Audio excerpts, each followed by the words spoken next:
In this video, I'll be installing a Yamaha rack part number 59C-F48D0-V0-00 on my 2011 Yamaha TMAX. This rack was listed for a 2015 to 2016 TMAX, but it does retrofit to the 2008 to 2011 like mine. There is a Yamaha rack, part number 4B5-F48A0-V0-00 that is listed for the 2008 to 2011 TMAX as well. It has a little different rear section to work with a different top case, but it installs in the same manner as the newer model. The newer model that I'm installing works only with Yamaha's 39-liter or 50-liter top cases that they developed. The older model uses a GV monolock setup, so it works with their 46-liter top case or GV monolock cases. There is one catch though. The older model rack does not come with the clamp that bolts to the rack to complete the compatibility with monolock cases. The clamp is only included if you also buy the Yamaha 46-liter top case to match.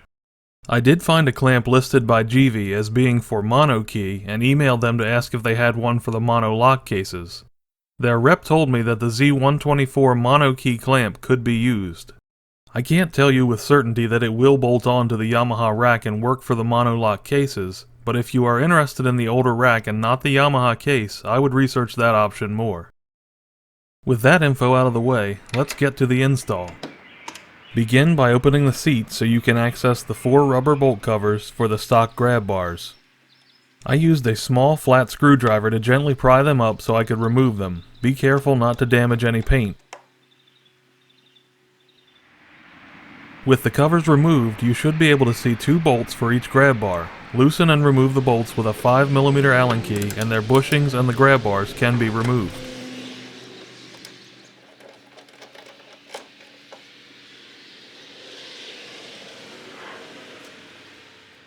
The bolts will be used to reinstall the new rack. Keep the bushings with the grab bars in case you ever decide to install them again.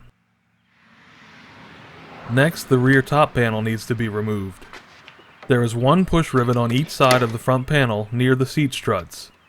Use a small screwdriver or pick to push the center of the pins down gently. Then you should be able to pop the pins out.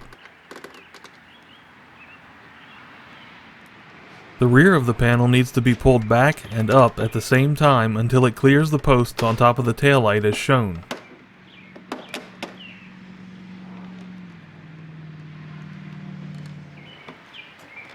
Pull upward on each front corner to unsnap the rest of the panel. This can be a bit unnerving because the panel feels like it may break. If you are in any doubt, try looking under the panel with a light so you can see exactly where the clips are that you're trying to disengage.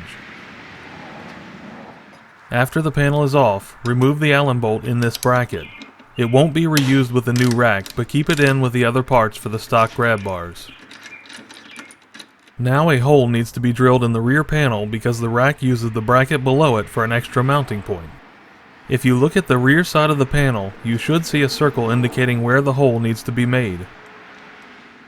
Mark the center of that circle. An easy way is to draw a straight line through the center of the circle, and then draw another line through the center perpendicular to the first line to create an X. The center of the X should be the center of the circle. Put a layer of masking tape, preferably painter's tape, on the painted side of the panel and press it down to get good contact. This can help to prevent damage or chipping of the paint. Drill a small pilot hole through the panel from the rear of the panel where it's marked. Now drill a 30mm hole from the painted side of the panel, using the pilot hole to begin. Drilling from the painted side should reduce the risk of chipping the paint. You can work in steps instead of going to 30mm all at once, depending on the bits available to you. I only had a 1-inch bit, or 25.4mm, so I used a flap wheel and a drill to enlarge the hole to spec. A rotary tool like a Dremel and burrs or drum sanders could work as well. Remove the masking tape and the panel can be reinstalled. Slide the panel into place so the lip on the rear goes over the bracket. Then align the clips and press down on each front corner to pop them into place.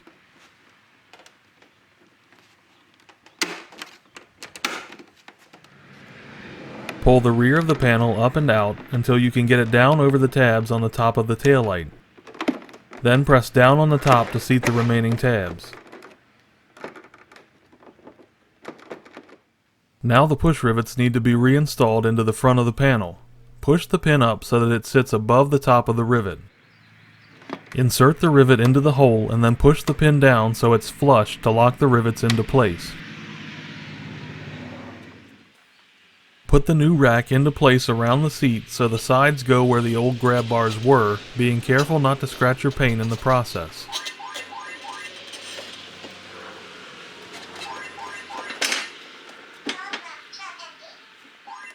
Make sure the rear mount aligns with the hole in your panel and can sit inside of it.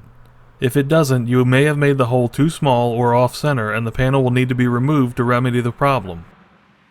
The rack should come with 1 bolt and 5 washers. Put a washer on that bolt and the 4 that were used with the stock grab bars, and then install the bolts into the 5 holes of the rack.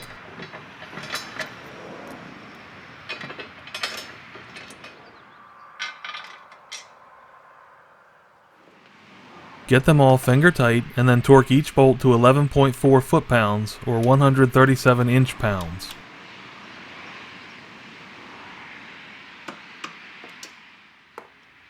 Install the rubber bolt covers over the 4 bolts that once held the stock grab bars and push them down so they're secure.